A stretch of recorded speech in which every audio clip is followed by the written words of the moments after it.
شہد کیا تحنیک، اسے تحنیک کہتے ہیں. ہم تو شہد پہ گزارا کرتے، لیکن ہوتا کیا ہے کھجور لی جاتی ہے اور عجوہ تو زیادہ بہتر ہے. اور اللہ تعالیٰ کے پیارے پیغمبر صلی اللہ علیہ وسلم بچہ جب نومولود بچہ آپ صلی اللہ علیہ وسلم کے پاس لے کے آتے تھے تو آپ صلی اللہ علیہ وسلم جو ہے وہ کھجور کو چبا لیتے تھے مکمل طریقے سے.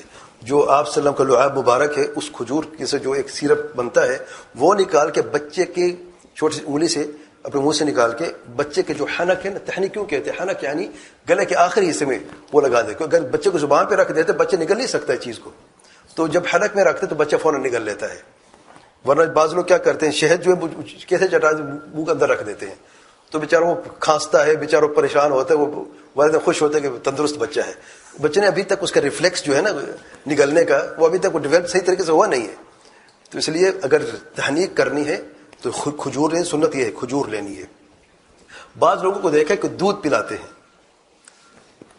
پتہ ہے پاکستان میں بعض ایسے علاقے جہاں پر دودھ پلائی ہوتی ہے تحنیک کی جگہ، اور بعض لوگ شہد کی بات کر رہے ہیں، لیکن جو سنت ہے وہ کھجور ہے.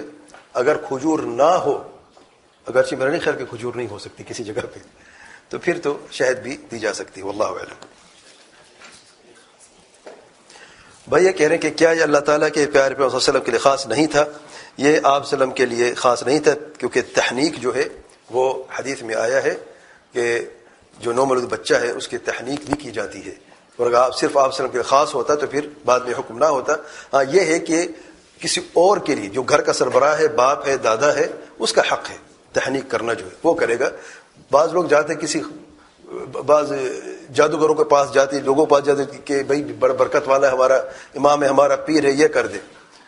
تو یہ شرعاً جائز نہیں ہے. والد کا حق ہے یا دادا کا حق ہے یا گھر کا تایا بڑا ہے، یہ ان کا حق ہے، وہ کر سکتے ہیں. اللہ اعلم.